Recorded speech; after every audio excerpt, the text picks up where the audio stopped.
Why would anyone choose to sleep next to a pig? Sounds strange, right? But for medieval peasants, that was just another part of life. In this video, we're peeling back the layers of myths and fairy tales to show you what really happened in a single day of a medieval peasant's life.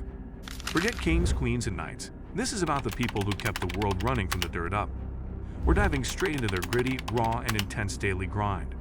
And if you're into real, down-to-earth history with none of the fluff, make sure you hit that subscribe button and join the edutaining history channel. Waking up before sunrise. Why would someone leave a warm bed before the sun even thought about rising? Because if you were a peasant in medieval Europe, you didn't have a warm bed to begin with.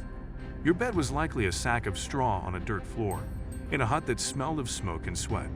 You probably shared that space with your entire family, and sometimes animals. Privacy. Not even a dream. Comfort. That was for the rich. The second your eyes opened, it was time to move. No time for stretching or slow mornings. You had jobs to do and not enough daylight to do them. The rooster wasn't your alarm. The weight of survival was. Most peasants were up by 4 or 5 in the morning because the day ahead was long and every minute mattered.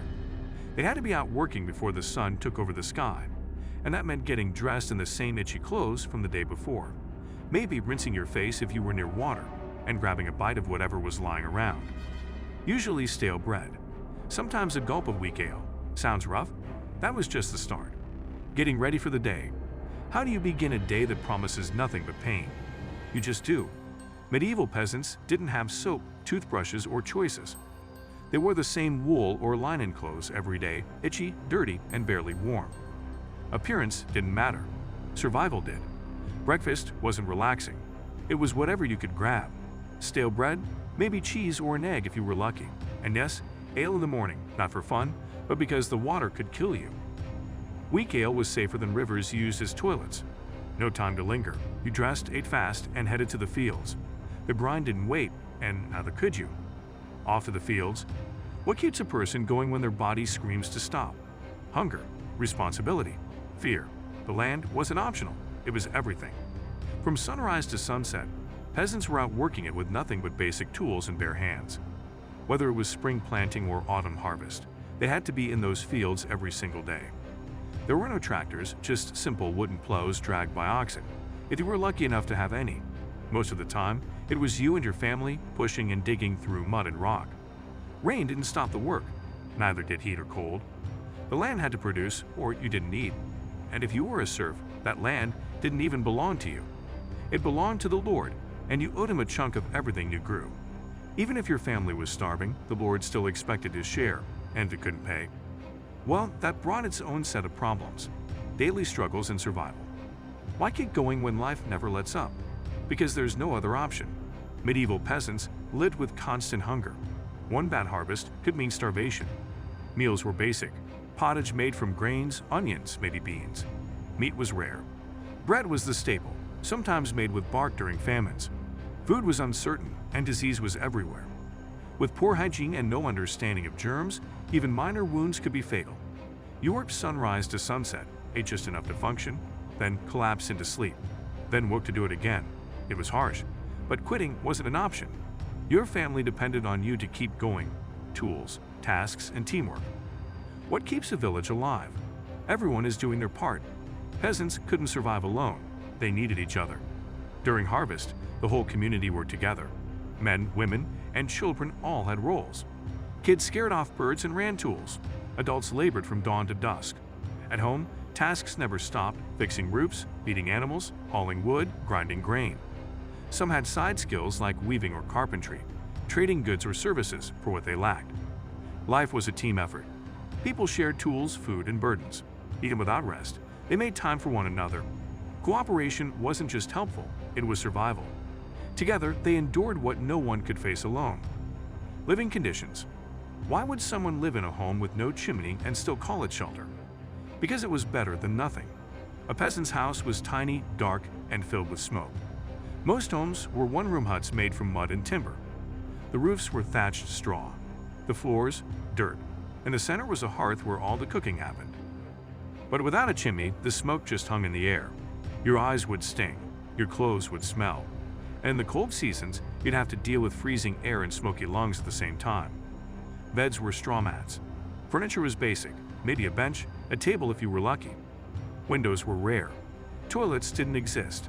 You used the woods or a hole in the ground. Animals often shared your space because they were valuable and you couldn't leave them outside. It was cramped, it was harsh, but it was home. Faith and festivals. Why did people who had so little give so much time to prayer and celebration? Because hope mattered. Religion gave structure, it gave meaning to suffering. The church wasn't just a place to worship, it was the center of life. Even if you didn't understand the Latin spoken during Mass, you went. Everyone did. Sundays were for rest, not because people wanted to chill, but because they were told it was holy. Religious festivals were rare chances to breathe. They marked time and gave people a reason to celebrate. Christmas, Easter, local saint days. These were breaks from endless work. Villages came alive with music, dancing, games, and special food. For a moment, peasants could enjoy life. They dressed up, shared laughter, and felt something bigger than their daily grind. Faith wasn't just belief, it was fuel. Rules and power. Why follow rules that seem designed to keep you down? Because breaking them could ruin you. The feudal system was brutal. Lords owned the land. They controlled everything. They decided how much you paid in rent, what days you worked for them, and how much of your crops they took.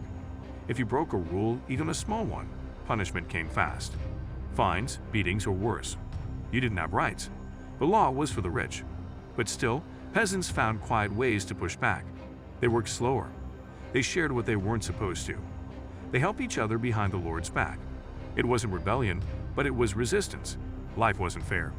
But people still fought to make it bearable. Family and community. Why does family mean everything when you have almost nothing?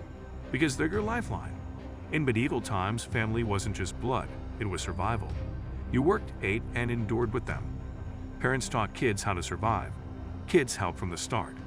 Neighbors became like family too. If someone got sick or injured, the whole village pitched in. Community wasn't extra, it was essential. Everyone depended on each other. Marriages were often practical, forming strong family units to face hardship together. And love? It existed in shared meals, fireside stories, and daily struggles. Life was tough, but with family and community, no one faced it completely alone. Winding down the day. What do you dream about when your days are filled with sweat and struggle? Peace, rest, a better tomorrow. As the sun went down, work finally paused. People came back home, sore and tired. Dinner was simple, more stew, more bread, maybe a dried apple or two. Light came from the fire or a single candle. People sat together, talked quietly, maybe prayed. Then they slept, not because they wanted to, but because they had to. The next day would be just as hard, but in those final moments of the day, there was something almost sacred. A pause, a breath, a reminder that they made it through, and they'd do it again.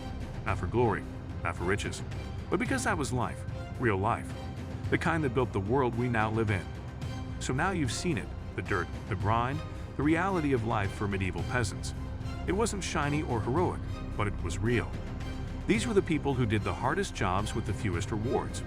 They didn't live for legends. They lived to survive, and their stories deserve to be remembered. If you felt even a bit closer to the past after hearing all this, then hit that subscribe button and be part of the Edutaining History channel. We tell the stories that matter. Thanks for being here, and we'll see you in the next one.